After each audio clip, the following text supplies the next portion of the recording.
Ya, alhamdulillah hari ini proses persidangan gugatan cerainya berjalan lancar. Ya. Namun ada sesuatu yang hari ini kita sampaikan kepada majelis hakim bahwa gugatan perceraiannya sah kita cabut. Dengan alasan bahwa kita mengajukan ulang yang disebut dengan pembatalan proses pernikahan. Jadi bukan gugatan cerai. Karena apa? Saya ajukan proses pembatalan pernikahan itu karena diduga ada dalam proses pernikahan ini ada satu tindak pidana, ya, ada pressure yang berkaitan dengan masalah hukum, dan yang ketiga bahwa tergugat ini diduga melakukan poligami tanpa adanya izin resmi dari pengadilan agama yang punya kekuatan hukum tetap. Maka untuk itu kita membatalkan proses pernikahannya. Jadi dia maksudnya itu permohonan, ya, bukan gugatan. Jadi permohonan karena baik suami atau istri, dalam hal ini kebetulan kan yang dirugikan adalah istri.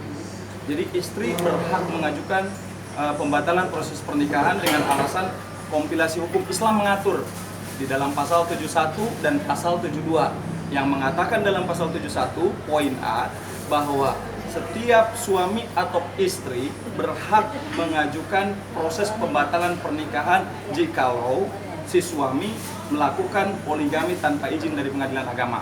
Itu 72. Pasal 71 tadi, pasal 72-nya jikalau dalam proses pernikahan ini ada dugaan tindakan penipuan, ya, atau ada pressure hukum, maka istri berhak untuk mengajukan pembatalan proses pernikahan demi hukum. Jadi permohonan dalam bentuk permohonan bukan gugatan. Tapi kan kayak resepsi sudah berjalan tuh bang, akhirnya malah jadi pembatalan. Tapi kan secara agama, secara itu sudah sampai pembatalan. Ya jadi begini, maksud saya begini. Pernikahannya secara hukum Islam ini kita harus lihat dari dua perspektif. Yang pertama perspektif hukum Islam.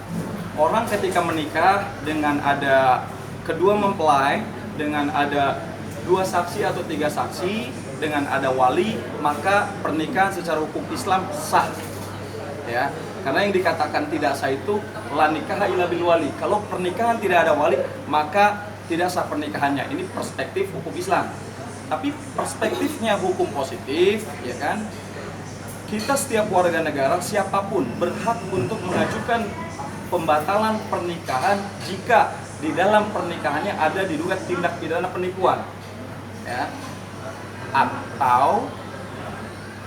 atau si suami ini melakukan poligami tanpa izin resmi dari pengadilan agama.